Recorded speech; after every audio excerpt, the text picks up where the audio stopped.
I'm Vinod Balakrishnan from Adobe. I work for the Photoshop engineering team. I'll be talking about Type1 fonts.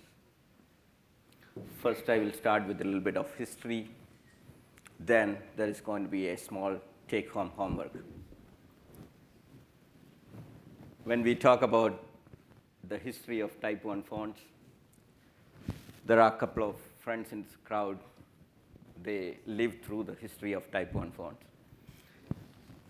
If I'm making any mistake, please feel free to yell at me or shout at me. David Lemon is already smiling. Okay, I have to be careful. So when we talk about Type1 fonts, we have to talk a little bit of Adobe's history too.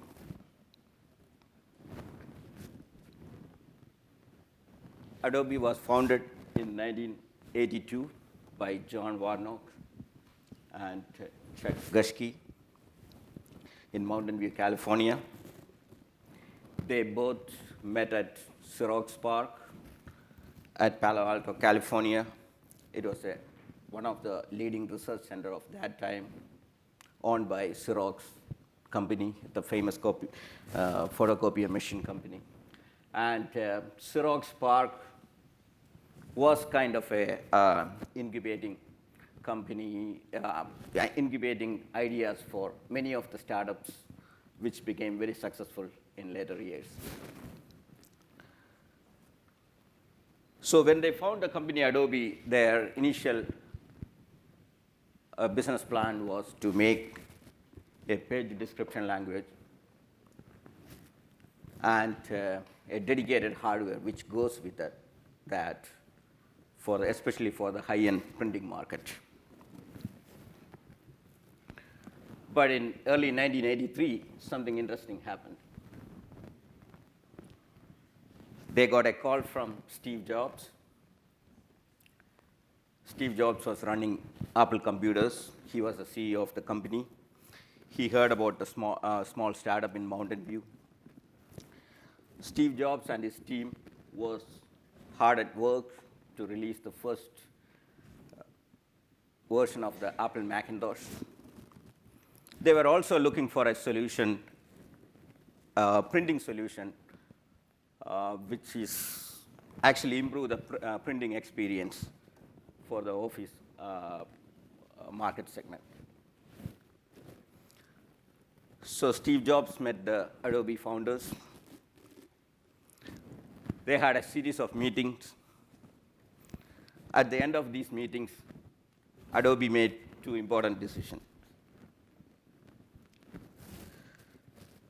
First, they rewrote their original business plan to revive as a software company.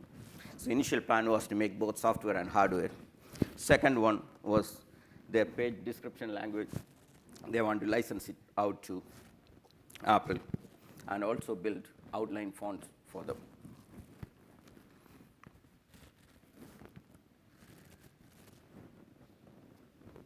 In 1984, Apple Macintosh was released.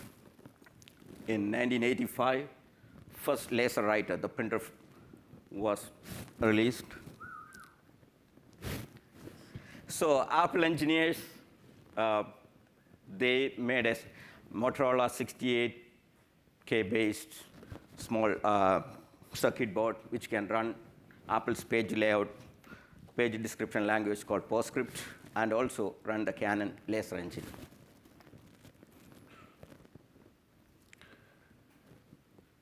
So the first font which Adobe also shipped outline fonts with this laser writer. But the interesting part was, even though the outline fonts, even though Adobe shipped outline fonts with the laser writer, Apple Macintosh was still running the bitmap fonts because they didn't have a technology to run Type1 fonts or the outline fonts on the desktop side. Another interesting thing happened in 1985 was the release of software called PageMaker. So PageMaker was a revolutionary product.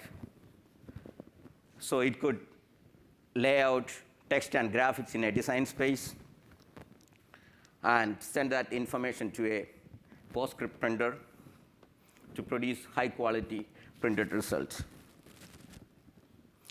So this revolutionized the publishing industry and created a new market segment called desktop publishing, or later we call it DTP. Later, Adobe licensed PostScript technology and outline fonts to other third-party printer manufacturers like HP, DEC, and NEC. So another interesting thing happened was, so I think Macintosh was costing around $2,000. When LaserWriter was shipped, it was costing almost $6,000. But within a year, the price of the LaserWriter has significantly dropped. That also helped the desktop publishing industry.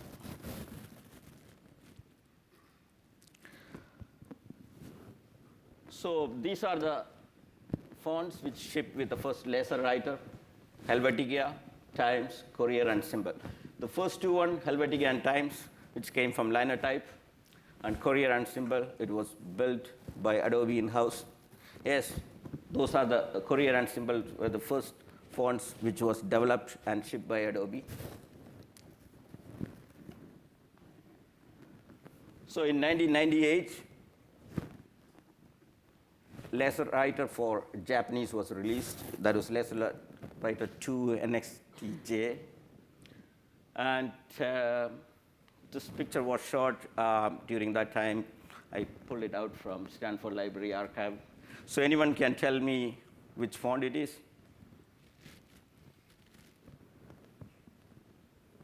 Yeah, I know the Adobe people know that, some of them. It was Human Light. Yeah. So any Morisawa folks here? It was a Morisawa font.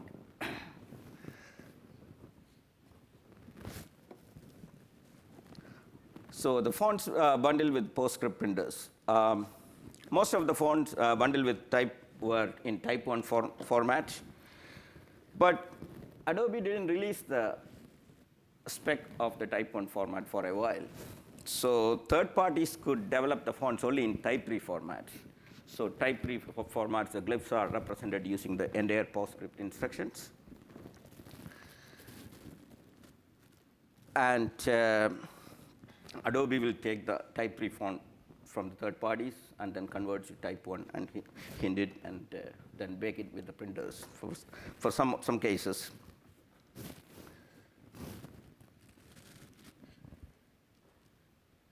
So let's see the difference between Type3 and Type1. In Type3 formats, the glyphs were represented using entire set of PostScript instructions. In Type1, it was bicubic Bezier. Since Type3 had the entire PostScript instructions set, it could support shading, color, patterns. But Type1, it had only the outline information, no color or gradient support. And the main advantage of Type1 was it supported hinting, and that improved the quality of Type1. So that's one of the reasons why the Type1 font survived for quite a while. It's still alive. And remember, so another point is Type1 was not the first outline font format in that time. And Adobe published the Type1 spec only in 1990. So another interesting side note, when we introduced OpenType SVG, this was before variable font, like a couple of years back, we kind of revived the Type3 font formats. Actually, we subsets OpenType SVG fonts in PDF using Type3 format, because OpenType SVG has colors, shades, and patterns. So if you save a document with a PDF in InDesign Illustrator, so that will go in a Type3 format.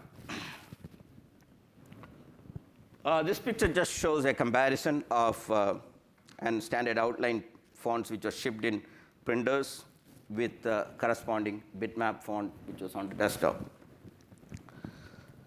So before 1989, only the printers shipped with outline fonts, and operating system, they didn't have the support for rendering Type1 or Type3 on desktop. So what you see on left side, which is a scalable outline font.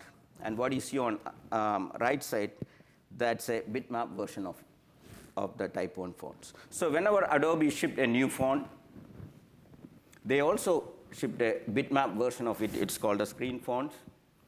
So you kind of get a, what do you get kind of, pixel perfection those days, because the bitmap fonts were not scalable to all the font sizes.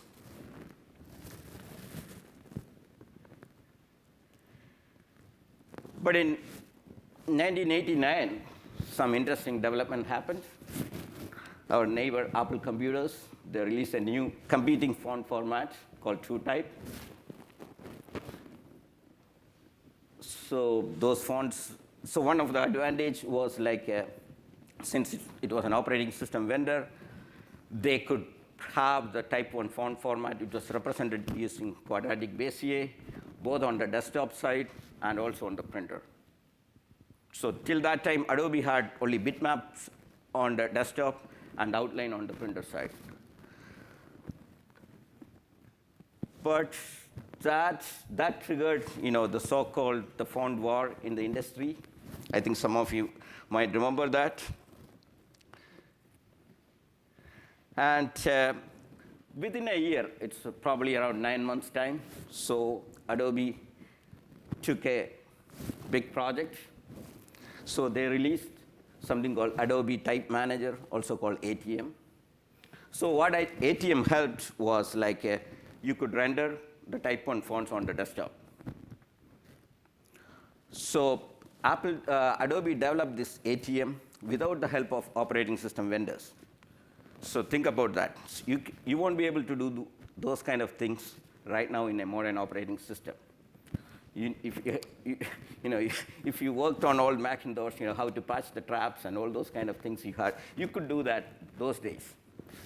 So with the ATM, so you could have Type1 font on the desktop and the printer, and you could achieve the better pixel perfection.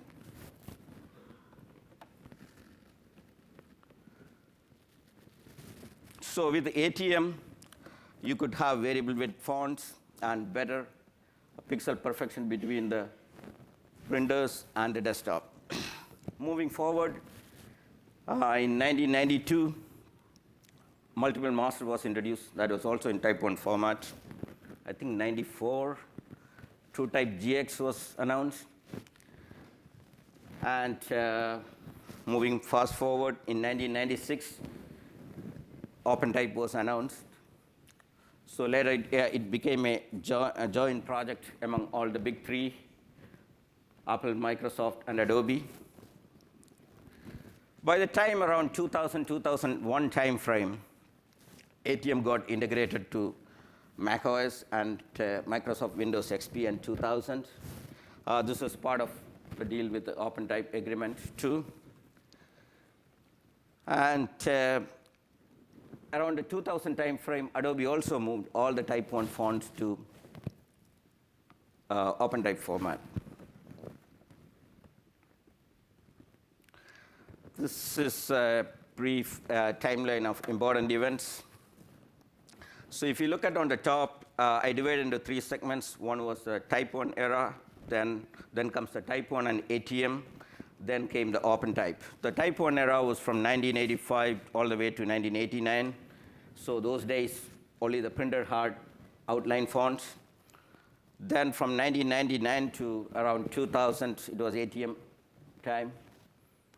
So after 2001, the OpenType was released. And that's the time we started seeing the decline of Type1 usage. So another interesting thing I just want to share with you. So Type1 font format, it's been around for almost 35 years. It has seen the birth and kind of the death of the multiple master, and also saw the resurrection of the multiple master, which happened in 2016 as variable font. So Type1 still survived. Still people are using. It has a little bit of usage here and there with occasional, hiccups. So So what was the main advantage of OpenType? Why the Type 1 usage went south after 2001? Because OpenType fonts were cross-platform. The Type 1s were not cross-platform because it was the proprietary format for Mac and Windows. So OpenType supported complex scripts, and it could accommodate large set of glyphs and wider industry acceptance. Now, let's look at the current status of Type 1 fonts by different operating system vendors and different libraries. Microsoft Office in 2013, they dropped the support of Type 1 fonts when they moved from GDI to, I guess, GDI Plus or Direct Write. I don't know exactly. I'm not a Microsoft developer. And also, iOS and Android, they don't support Type 1 fonts. Adobe Fonts, it's our own font service, and we don't host any Adobe Type 1 font. So no support for Type 1 in FreeType and HalfBus. The FreeType is a font engine which is used by many products. HalfBus, it's pretty much everywhere except Microsoft and Apple platforms. It's in Sony. It's used by many browsers. It's used by Photoshop and Illustrator. And also, there is no support for Type 1 in Windows GDI Plus and Direct Write and WPF. And still, you can enumerate fonts on Mac and Windows, I guess, with the occasional glitches. That Apple guys are sitting here. They know they can comment on that. And the last Type 1 font, which was released by Adobe, was Bruno. That is in 1999. So it's almost exactly 20 years. So what I'm trying to say is the usage of Type 1 font, which has decreased over the last almost 20 years. And on that note, I would like to announce Photoshop will stop supporting Type 1 fonts in 2021. So now you know where the homework is coming. And so what does that mean? So if you are still using Type 1 fonts, you have to do some homework. So what will be the changes in 2021? Photoshop will stop enumerating Type 1 fonts. So you won't be able to see Type 1 fonts. All the Photoshop documents created with the Type 1 fonts will go through missing font workflow. That you probably know what it is. Yeah, otherwise, you can ask me after the talk. If you have created a PDF or EPS with the embedded Type 1 font, it will still continue to work. You can print. I can't touch those. So. OK, this is the gist of the homework. So this is a screenshot of a Photoshop font menu. If you look at the second column, you can see a lowercase a. That is an icon for representing Type 1 font. So if in your font menu, if you see a font with this icon, you should go and shop for the OpenType equivalent. I'm sure you will get pretty much OpenType equivalent of all the font from whether it is Adobe or Monotype. I'm sure you can get it. And so if you find a font with the OpenType icon in your font menu, you can look at the system font folder. And also, there is something called Adobe Common Font folder. That's actually, we look at fonts in that folder when we enumerate the fonts during application startup. So another interesting point is Adobe customers are still using Type 1 versions of Trajan and Myriad. So you know that these two fonts are available in Adobe Font Server. If you are a Creative Cloud subscriber, you can get these fonts. I'm not sure. Probably they don't know.